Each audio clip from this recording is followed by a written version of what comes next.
अस्सलाम वालेकुम स्टूडेंट्स। आज हमारा टॉपिक है एनालॉजी।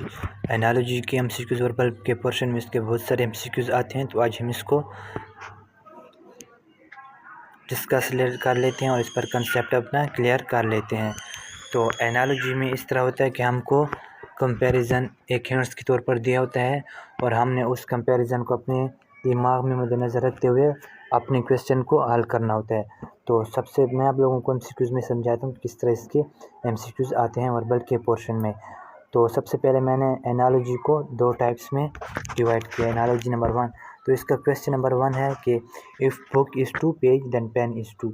अब हमको ये हिंट्स दिया है कि इफ़ बुक इज़ 2 पेज, मतलब बुक के अंदर क्या होते हैं, पेज होते हैं। हमको यहाँ पर अंदर का एक हिंट्स दिया है। तो फिर पेन के अंदर क्या होगा, तो पेन के अंदर हमारे पास लेड होता है। तो इसका करेक्ट ऑप्शन क्या है, लेड है। अब क्वेश्चन नंबर 2 को देखें।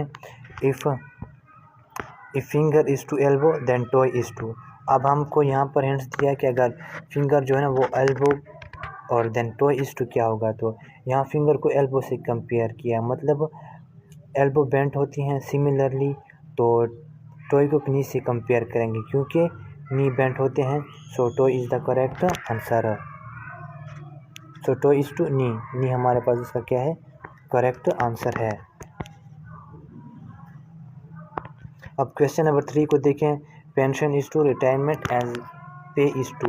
अब इस क्वेश्चन में देखें कि हमको एक हिंट्स दिया है कि पेंशन किस वक्त मिलती है, पेंशन रिटायरमेंट के वक्त से मिलती है। तो फिर पे हमको किस वक्त मिलती है, पे हमको सर्विस के वक्त मिलती है। तो करेक्ट ऑप्शन इसका क्या है, सर्विस है।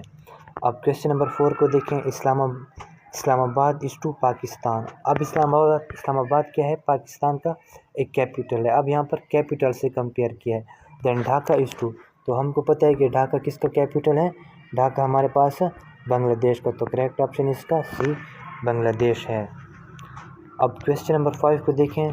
जू is to animal and aquarium is to. अब जू में एनिमल्स होते हैं, तो एक्वेरियम में क्या होते हैं, एक्वेरियम में हमारे पास फ़िश होते हैं। तो हमारे पास इसका करेक्ट ऑप्शन क्या है, फ़िश है। अब एनालॉजी की टाइप 2 आप देखें। इस टाइप की क्वेश्चन को रेशो की फॉर्म में लिखा होता है, मतलब अपर स्टेटमेंट वाले क्वेश्चन की तरह नहीं होते। मैं आप लोगों को समझाता हूँ। अब यहाँ पर देखें, जनवरी विंटर, जनवरी को कंपेयर किया विंटर से, और यहाँ पर जून है, यहाँ पर थोड़ी सी मिस्टेक हुई, जून। तो फिर जून को हम किस से कंपेयर करेंगे, जून को। तो अब इस क्वेश्चन में देखें कि जनवरी के महीने में विंटर आता है, मतलब विंटर के मतलब कि जनवरी के मंथ में विंटर आता है, तो जून के मंथ में हमारे पास क्या आएगा, जून के मंथ में हमारे पास समर आएगा। तो इसका करेक्ट ऑप्शन डी है।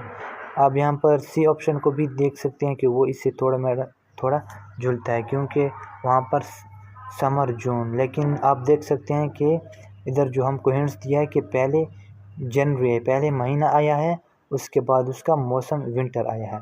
इसी तरह हमारे पास पहले महीना आएगा, उसके बाद उसका विंटर आएगा। तो पहले जून आएगा और जून का विंटर क्या है, जून का विंटर समर है। तो करेक्ट ऑप्शन हमारे पास इसका डी है।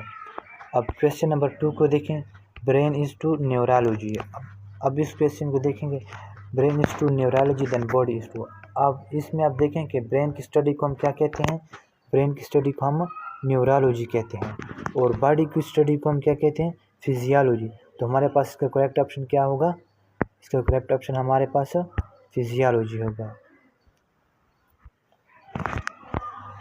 अब इस क्वेश्चन में देखें, क्वेश्चन नंबर 3 में मोडेसिटी एरोगेंस, तो फिर डेबिलिटी क्या होगा।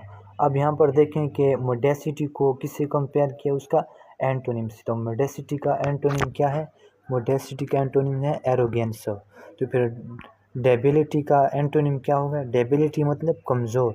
तो फिर डेबिलिटी का एंटोनिम क्या होगा, स्ट्रेंथ, ताकतवर। तो हमारे पास इसका करेक्ट ऑप्शन क्या है, स्ट्रेंथ।